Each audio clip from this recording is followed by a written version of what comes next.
Kakinada Janasena party వీర మహిళ పిలారిశెట్టి రాజేశ్వరి ఆధ్వర్యంలో సంక్రాంతి ముగ్గుల పోటీలు కార్యక్రమాన్ని నిర్వహించారు.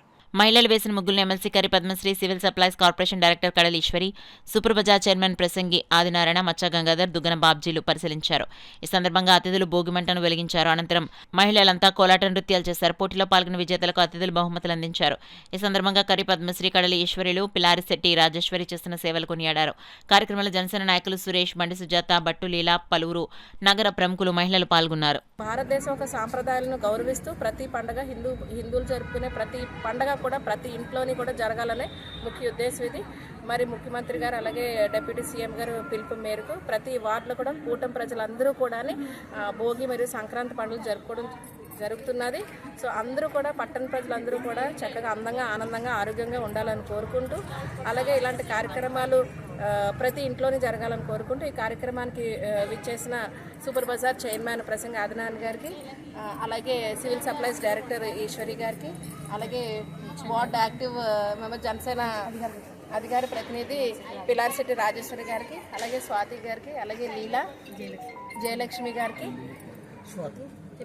స్వాతి గారికి, అలాగే బాబ్జీ గారికి, ఎన్డీఏ కూటమిలో ఉన్న ప్రతి ఒక్క నాయకులు అందరూ కూడా ఇక్కడ ఎవరెవరైతే పార్టిసిపేట్ చేశారో అందరికీ కూడా మళ్ళీ పండుగ శుభాకాంక్షలు. అందరి ఇంట్లో కూడా సుఖ సంతోషాలు వెదజల్లాలని చెప్పేసి అందరూ కూడా కలిసి ఉండాలని కోరుకుంటూ అందరికీ కూడా పండుగ శుభాకాంక్షలు. మన రాష్ట్ర ప్రజలకు అలాగే మన కాకినాడ ప్రజానికానికి అందరికీ కూడా ముందుగా భోగి, సంక్రాంతి, కనుమ శుభాకాంక్షలు తెలుపుకుంటూ ఈరోజు 36వ వార్డులో పిల్లారిశెట్టి రాజేశ్వరి గారు ఏర్పాటు చేసిన ఈ పండుగ ముందే వచ్చిందా అన్నట్టుగా రంగరంగ వైభవంగా చేయడం జరిగింది.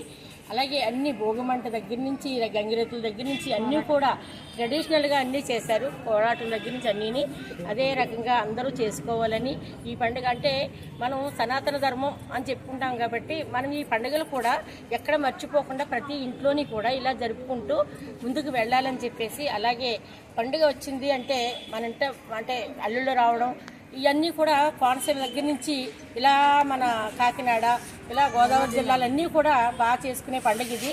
ఈ పండుగ ముందే వచ్చింది, ఇక్కడికి 36వ వార్డుకు ముందే వచ్చింది. అందు గురించి ప్రజలందరికీ కూడా మరొక్కసారి సంక్రాంతి శుభాకాంక్షలు తెలుపుకుంటూ ఇక్కడికి వచ్చిన కూటమి ప్రభుత్వంలో ఉన్న నాయకులందరికీ కూడా సంక్రాంతి శుభాకాంక్షలు. కాకినాడ ప్రజలకు, అదేవిధంగా కూటమి నాయకులకు, కార్యకర్తలకు అందరికీ కూడా సంక్రాంతి శుభాకాంక్షలు. ముఖ్యంగా పవన్ కళ్యాణ్ గారు 3 రోజులు పిఠాపురంలో సంక్రాంతి సంబరాలని ప్రారంభించి ఎంతో ఘనంగా చేయడం జరిగింది. అదేవిధంగా రాష్ట్ర ముఖ్యమంత్రి వర్యులు నారా చంద్రబాబు నాయుడు గారు, మోడీ గారు ఈ సనాతన ధర్మంలో భాగంగా ఈ ట్రెడిషనల్ పండుగలు చేసుకుని ఐక్యతతో ముందుకెళ్తే ప్రతి ఒక్కరూ కూడా సుఖ సంతోషాలతో ఉండడమే కాకుండా ఈ ఏదైతే ప్రజాస్వామ్య పరిరక్షణ ధ్యేయంగా మనం ముందుకెళ్ళచ్చు. ఈ పరిపాలనలో ప్రతి ఒక్కరు కూడా భాగస్వాములు అవి ఈ భారతదేశం సంపద అంతా కూడా ప్రజలది. ఆ ప్రజలు సంపదని ప్రతి ఒక్కరు కూడా కాపాడి రేపు భవిష్యత్తు తరాలకి మంచి సంతోషాన్ని ఇవ్వాలని, ఇలాంటి పండుగలు పదే మనం చేసుకోవాలని కోరుకుంటూ సెలవు తీసుకుంటాం.